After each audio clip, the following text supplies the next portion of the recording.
I was a corporate lawyer.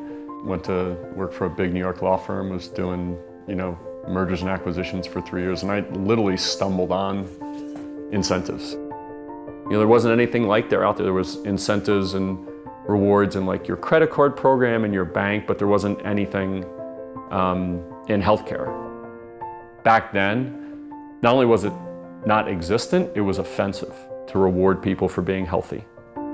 I mean, when we went to people, they would say, we are never going to pay people to do the things that they should be doing anyway. We really believed we were onto something. And so I went from corporate office at a prestigious New York law firm to basically going to be working in this basement. It's got nothing on the wall, and it's just me and my first employee, Randy.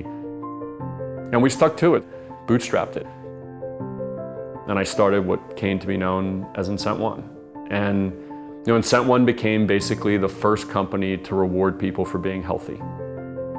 We really felt like not only could we create a good business, but we actually could change the world a little bit.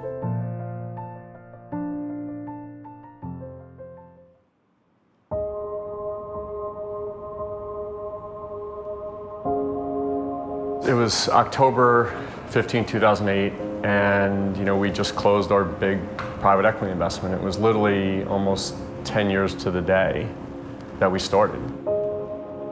So it should have been a day for us to celebrate, and literally the world just came crashing down around us. And what took us 10 years to build up to a multi-million-dollar business was gone in 10 days. Our largest customers, Washington Mutual, Countrywide Financial, General Motors, were literally on the front page of the Wall Street Journal about not surviving. Our investors are angry, family's really concerned. My brother and I are battling, every day. Our credit's drying up almost instantly. All credit to everybody was gone. And then you have all of your customers. And then, as you can imagine, a couple hundred employees wondering what's going on. Before, when you had a biggest challenge, you'd walk across the street and you'd try to decide whether to go left or right. And at this time, you'd walk across the street and you'd know if the street was going to be there. I really couldn't say to the people I cared about the most, not just my family and my brother and his family, but also employees, hey, we just have to do this and we'll be fine. I didn't have the answers at that moment.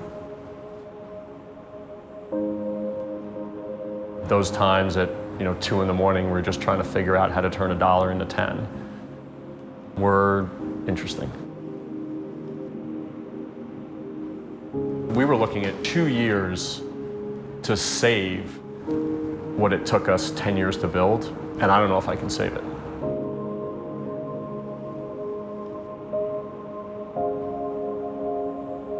We choose to go to the moon in this decade and do the other things. Not because they are easy, but because they are hard.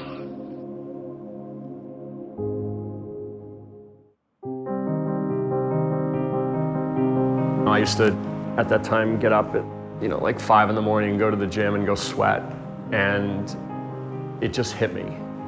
It was up to me. I got us in this. I've got to get us out of this.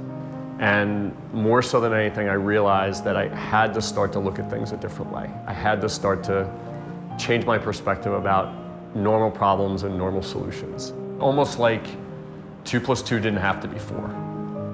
I remember walking out of the gym almost like in a daze, almost like if I had walked across the street, I would get hit by a bus because I wasn't even paying attention, right? There was this idea in my mind that there's got to be a different way of thinking about these problems because the normal ways aren't going to work. And it really opened my mind and frankly my heart, because you were going to have to come up with ways that you never thought of before. And once that kind of clicked with me, it made me think about every single piece of the business and every single perspective, frankly, that I had, because my perspective had to change first.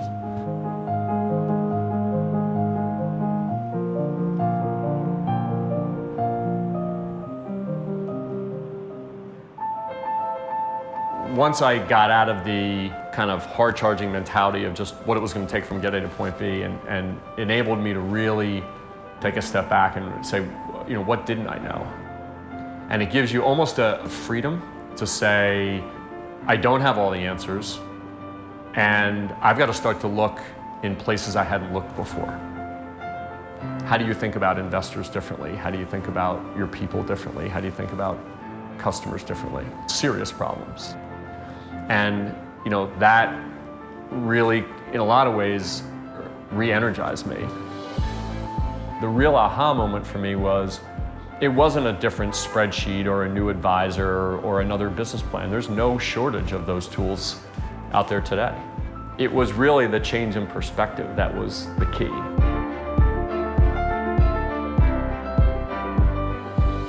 There were two pretty amazing things that came from that. One was we sold the company, and today are probably considered the founder of the industry that gives people, rewards for healthy behavior. To have that change of perspective, have a positive result, is something that I'm incredibly proud of. But the other thing that came out of it that I didn't even realize was that this change in perspective was really a way of thinking that could help a lot of other people. The universal problem was the struggle. Right? You have two businesses, two of the exact same businesses. Why does one succeed and one not succeed? It's all about how you manage the struggle, and that is really the key to helping everybody that goes through this actually be able to shift from just battling and struggling and surviving to really thriving. And that's what really led me to The Lonely Entrepreneur.